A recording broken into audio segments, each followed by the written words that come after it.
Hi guys, मेरा नाम मानव है और आज हम कुछ ही नई चीज़ सीखेंगे। आप देख रहे हैं 10th क्लास के बारे में। देखो 10th क्लास में जो भी होगा ये पूरा वैसा आएगा और ये नीचे वाला 12th क्लास का है। 10th में passive voice, negative part, the verb, punctuation, sentence, direct indirect. 12th में क्या था देखो बच्चों, सेंटेंसेस, ट्रांसफॉर्मेशंस और सेंटेंस। ये सारी चीज़ें 10th और 12th के बेसिस में आती है, लेकिन हम एक चीज़ नोटिस करेंगे, ये जो तीन चीज़ें हैं ये आई थी मात्र 12th क्लास में। 10th क्लास में ये चीज़ें आती हैं। हम सबकी एक एक या दो दो वीडियो बनाएंगे। एक एक दो दो वीडियो के माध्यम से हम ये पूरा का पूरा ग्रुप खत्म कर लेंगे। सबसे अच्छी बात है, ये ग्रुप खत्म करने के बाद आप लोगों की आधी से ज़्यादा इंग्लिश क्लोज हो जाएगी। उसके बाद क्या बचेगा, याद करने का बचेगा, या ये मान लो फिर थोड़ा बहुत नॉर्मली ही बचेगा। इतना ग्रुप बनाने के बाद आज हम शुरू करेंगे पैसिव वॉइस। पैसिव वॉइस में ज़्यादा नहीं है, बस हमें वर्ब याद रखनी पड़ती है। जैसे कि वर्ब की फर्स्ट फॉर्म है तो इज़ामार आते हैं, सेकंड फॉर्म है तो वाजवर आते हैं, और अगर वर्ब की फर्स्ट फॉर्म के साथ विल या शैल आ रहा है तो विल भी शैल भी आते हैं। एक चीज़ कॉमन होती है इसमें सब में ही वर्ब की थर्ड फॉर्म आती है। थर्ड फॉर्म का मतलब है बस थर्ड फॉर्म ही आएगी, कितने भी पैसिव वॉइस बनाओ। ये पहला रूल तो आपको याद रखना है। नेगेटिव पार्ट और इंटरोगेटिव पार्ट में ज़्यादा अंतर नहीं होता। जैसे कि राम घर जाता है, Ram does not go to home, मैं घर नहीं जाता, I don't go to home. ठीक है, इसी तरीके से ये ग्रुप बनते चले जाएंगे। प्रेजेंट, पास्ट, फ्यूचर, इसमें आपको बस वर्ब याद रखनी होती है, और नेगेटिव पार्ट में आपको खाली नियम याद रखने होते हैं। वर्ब के लिए आपको अलग से सेक्शन आप याद करना, क्योंकि ये अलग चीज़ें होती है। पंचुएशन का मतलब होता है लिखने का तरीका। जैसे कि आप डायरेक्ट देखना, जिस तरीके से वो डायरेक्ट लिखा हुआ है तो ऐसे ही पेपर में आएगा। बस उन्हें वर्डों को छोटा बड़ा करेगा और मुश्किल से मुश्किल एक या दो पॉइंट ही आपको बदलवाएगा। तो इस तरीके से passive voice, negative part, verb और पंचुएशन खत्म हो जाती है। रीओडिंग, ठीक है, रीओडिंग का मतलब यही होता है, हम सीधे जा रहे हैं और वर्डों को आगे पीछे घुमा देते हैं। कोई टेक्स्ट करो और वर्ड को आगे पीछे लिख दो, बस सीधा करके लिखना।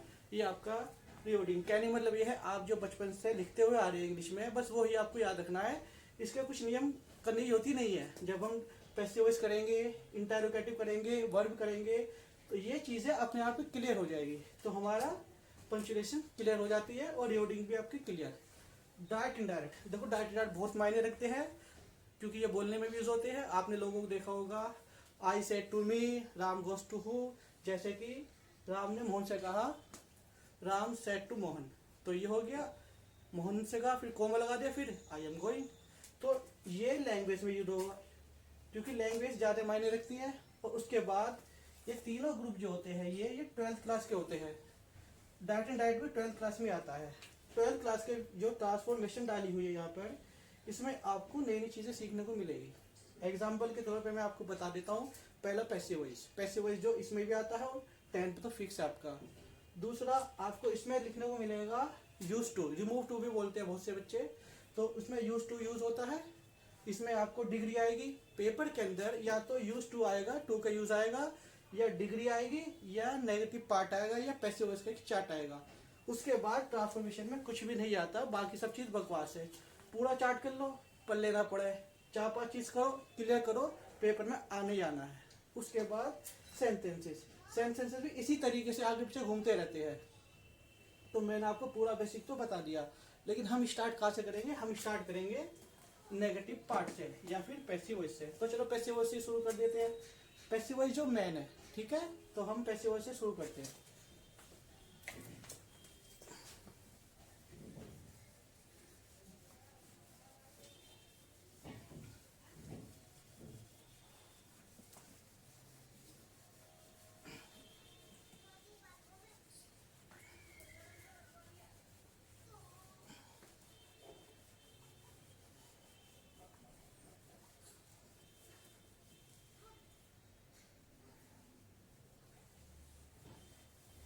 पैसिव वॉइस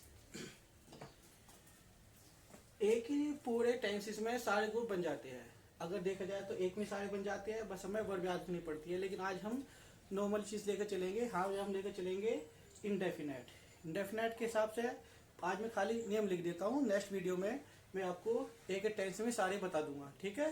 ओके, सबसे पहले तो मान लो अगर वर्ब की फर्स्ट फर्स्ट फॉर्म में देखो बच्चों ऐसे ये से लगा और ऐसे लगता है, जैसे गो का गोस हो जाता है। तो हम ये क्या करते हैं, उसमें हम लगाते हैं इज,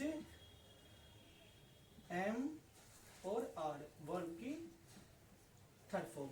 थर्ड फॉर्म मैंने याद कर लेना, ठीक है। और अगर किसी बच्चे को थर्ड फॉर्म याद नहीं हो रही है बाई चांस, तो आप वर्ब का सेक्शन खोलना, आपको पता पड़ेगा कि 99 वर्ब में ईडी लगा हुआ है। तो ईडी वाली वर्ब आप छोड़ दो, बाकी जो नॉर्मली वर्ब उन्हें याद कर लो। शॉर्ट ट्रिक में सारी वर्ब आपको याद हो गई। और वर्ब ही मैन है, इंग्लिश का बेस ही वर्ब है, यानी कि जड़। अगर वर्ब याद है तो आगे बढ़ पाओगे, अदरवाइज वहीं के वहीं बैठे रहोगे, करोगे भूलोगे, करोगे भूलोगे। ओके भाई। अब दूसरे, अगर मान लो वर्ब की सेकंड फॉर्म है तो आता है आपका वाज, और थोड़ी मेरी राइटिंग ऐसी है, वाज और वर्ब, वर्ब सॉरी वर्ब की थर्ड फॉर्म। ये क्लियर है।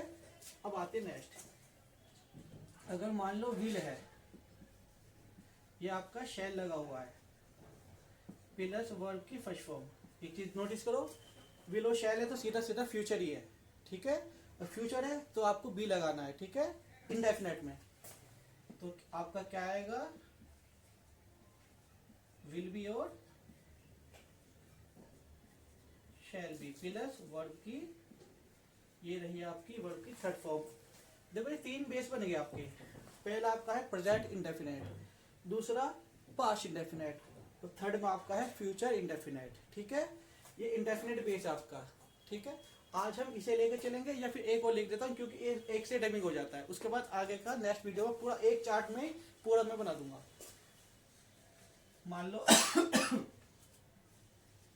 इज एम आर प्लस, अगर वर्ब में आईएनजी लगी हुई है, अब ये अलग हो गया, ये इंडेफिनेट है, इंडेफिनेट तो आईएनजी आती नहीं है, लेकिन अगर हम कंटिन्यूस बनाती है तो उसमें टेंस में आईएनजी आती है, I am going to home, मैं घर जा रहा हूँ।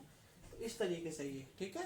अगर आईएनजी आए और वर्ब में इज एम आर आ जाए तो आपको क्या लगाना है, इज एम आर और B E I N G, been, ये आपको याद रखना है, बीन, और वही प्लस वर्ब की थर्ड फॉर्म। भाई क्लियर हो गया इतना तो। अब नेक्स्ट, मान लो वाज, वाज है, वर्ब है प्लस वही वर्ब में आईएनजी। अब इसमें हमें क्या लगाना है बच्चों, हमें लगाना है वाज वर्ब, वही हमने जो पहले लगाया था, been, B E I N G, been, और वर्ब की थर्ड फॉर्म, ठीक है। उसके बाद हम थोड़ा नीचे चलते हैं। फ्यूचर वाले में मेरे हिसाब से बनते नहीं है, मैं देख कर बता दूंगा, वैसे आते नहीं है। ये रहा आपका, ये आपका क्लियर बेस हो गया, ठीक है। तो हमारा ये चार्ट बन गया। मैं एक कॉमन चीज आपको बता देता हूँ, आज हम इतने लेके चलेंगे। एक वीडियो में सब कुछ सीख लो, बहुत अच्छी बात है, लेकिन मेरा ये मानना है कि इतनी जल्दी भी मत करो कि एक ही वीडियो में सब कुछ खत्म कर दो, उससे कुछ फायदा तो होने वाला है नहीं। बस आपको समझ में तो आएगा, लेकिन आपकी प्रैक्टिस सेक्शन बिल्कुल बेकार रहेगी। तो हम पैसिव वॉइस को दो पार्टों में बांटेंगे, ठीक है। पंचुएशन एक पार्ट में बांट ली जाएगी, ज्यादा हार्ड नहीं है, इजी से होती है। डायरेक्ट इनडायरेक्ट दो पार्ट भी बांटे जा सकते हैं कि उसमें बहुत लंबा प्रोसेस है। अगर 12th के बेस पे देखोगे तो काफी लंबा हो जाएगा, 10th के बेस पे इतना लंबा नहीं होता, क्योंकि 10th की ग्रामर जो है मेरे मान हाफ ही होती है, 12th के हिसाब से तो हाफ ही रहती है। लेकिन फिर भी हम पार्ट में बांटेंगे। पार्ट बांटने का मतलब ये हो गया कि आपको समझ में आएगा, उसके बाद आपको फायदा ही फायदा है, ठीक है जी। तो हम ये ले लेते हैं। अब एक चीज कॉमन चीज है, हमने ये लिख तो लिया, लेकिन हम बनाएंगे कैसे भाई, बात तो बनती है। तो कोई भी टेंस जब हम करते हैं तो तीन चीजें होती है। सबसे पहले क्या होता है, सब्जेक्ट। सब्जेक्ट वो होता है, जैसे कि मैं घर जाता हूँ तो मैं सब्जेक्ट हो गया, राम खेलता है, राम सब्जेक्ट हो गया। स्टार्टिंग में जो होता है सब्जेक्ट ही माना जाता है, क्योंकि वही चलता है। उसके बाद होता है हमारा वर्ब, और होता है ऑब्जेक्ट। देखो वर्ब क्रिया होती है, मैंने कहा था ना वर्ब याद करो। देखो वर्ब मेन चीज है। आप कहीं भी कोचिंग पढ़ो, ट्यूशन पढ़ो, जो भी इंग्लिश आपको पढ़ाएगा हमेशा कहेगा कि बच्चों वर्ब याद करो, बिना वर्ब के काम नहीं होता। खाना पीना, खेलना, दौड़ना, चलना, कूदना, हम जो भी दिन पूरे दिन करते हैं, यहाँ तक कि सोते टाइम, सोना भी एक वर्ब है, यानी कि क्रिया है। याद आएगा। तो ये चीजें है। सब्जेक्ट हम लास्ट में पूछा लेते हैं बच्चों, और ये ऑब्जेक्ट शुरू में। ऑब्जेक्ट को शुरू में लिख दिया, और सब्जेक्ट को हम लिखते हैं यार, और लिखते हैं यहाँ पे बाय। बाय इसका कॉमन रूल है, अगर आपको कुछ भी समझ में आए तो सबसे पहले तो ये दो ग्रुप ऐसे लिख देना, ये क्लियर हो गया। अब हमारे पास क्या बची, वर्ब। अब अगर ये वर्ब बची हुई है तो वर्ब की मैंने क्या कहा था, थर्ड फॉर्म लगाना है। थर्ड फॉर्म लगा दी, ये आपका 90% पैसिव वॉइस बन गया। अब क्या होगा, कैसे बनेगा, ये तो अधूरे कुछ करे नहीं है, कैसे बन गया बताता हूँ मैं। ऑब्जेक्ट क्लियर हो गया, सब्जेक्ट क्लियर हो गया, अब क्रिया क्लियर रह गई है। चलो एक बनाकर देखते हैं भाई, बनाने के लिए जगह तो है नहीं, चलो यहीं पे बना लेते हैं, क्योंकि ये मैं मिटो दूंगा तो आप समझ तो लोगे ना, फिर भी मैं बता ही देता हूँ। चलो यहीं पे लिखते हैं, जैसे कि चलो ये से लिखते हैं, मान लो राम। भाई राम से मैं पिजारे शुरू करता हूँ, राम तो राम ही है, राम तो सबके हैं, आपके हो या मेरे हो, तो हम राम से ही शुरू करते हैं। जो भी अच्छा काम करो हमेशा अच्छे नाम से शुरू करो, फायदे में रहोगे। अब कहोगे कैसे, ये तो आपको बाद में पता पड़ेगा जब पॉजिटिव सोचोगे। तो Ram, Ram goes to home. अब ये मैंने लिख दिया, राम गोज टू होम। भाई पेपर में लिखा हुआ है, आगे बनाना होगा कि इसका पैसिव जो भी है बनाइए बैठ के, ये पैसिव है एक्टिव बनाइए उसका, ठीक है। तो इस तरीके से आपका क्लियर हो गया।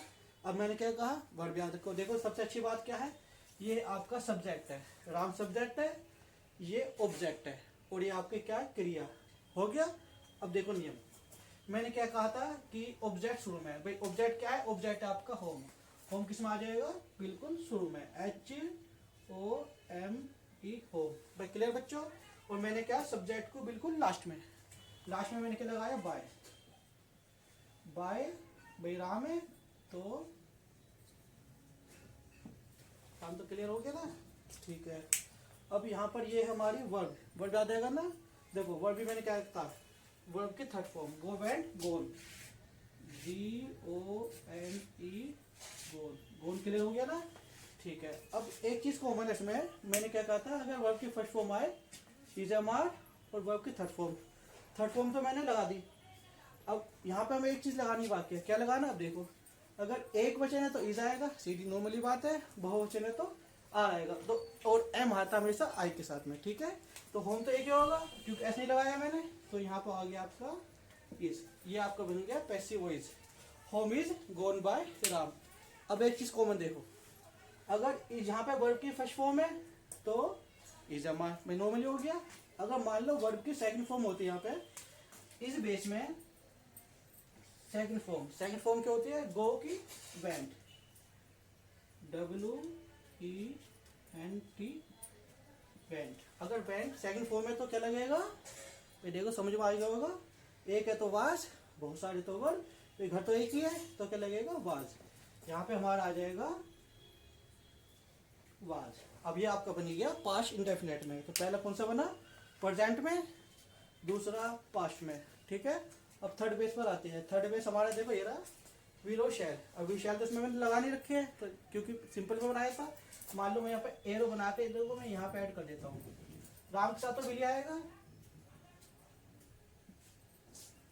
विल, ठीक है ना।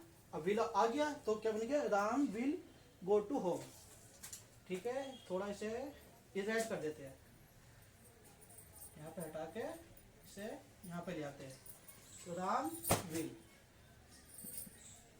विल के साथ मैं लगा देता हूँ गो, क्योंकि वर्ब के फॉर्म है। तो Ram will go to home, future indefinite बन गया, राम घर जाएगा। अब इसमें क्या देखो, अगर विल और शैल आ रहे हो तो विल भी और शैल भी, तो हमें ये पूरा तो बेस आएगा, राम के साथ तो विल आएगा, विल बी, बस ये आपका हो गया पूरा का पूरा इंडेफिनेट का पैसिव वॉइस। कैसे बन गया, राम गोज टू होम का क्या बना, home is gone by Ram, ठीक है। और राम वेंट टू होम का क्या बना, home was gone by Ram. और Ram will go to home, क्या बना भैया, home will be gone by Ram. इसको भी याद रखना, आई के साथ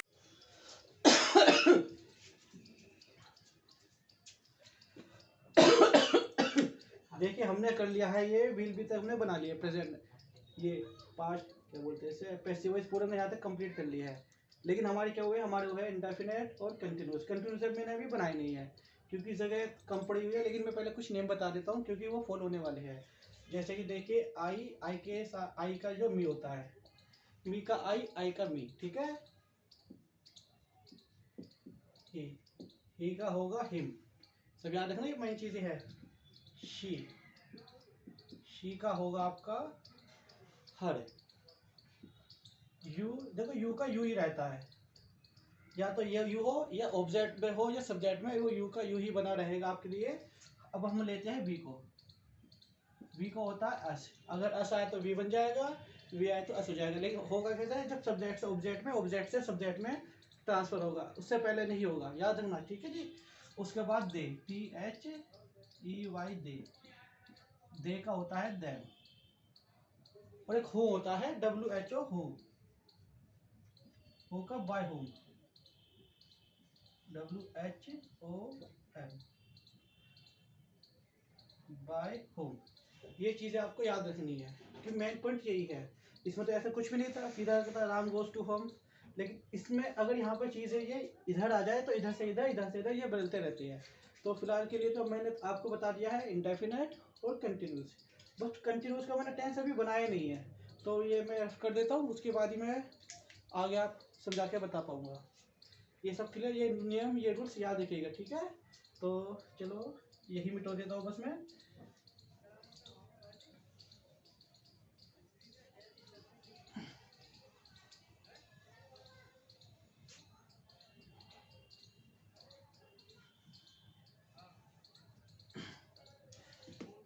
तो अब हम शुरू करते हैं कंटिन्यूस। हम एक ही टेंस से सारे कैंट्स बना लेंगे, जितने भी टेंसेस इसमें ये मैंने लिखे हुए सारे इसमें बन जाते हैं। जैसे कि फॉर एग्जांपल लेते हैं आई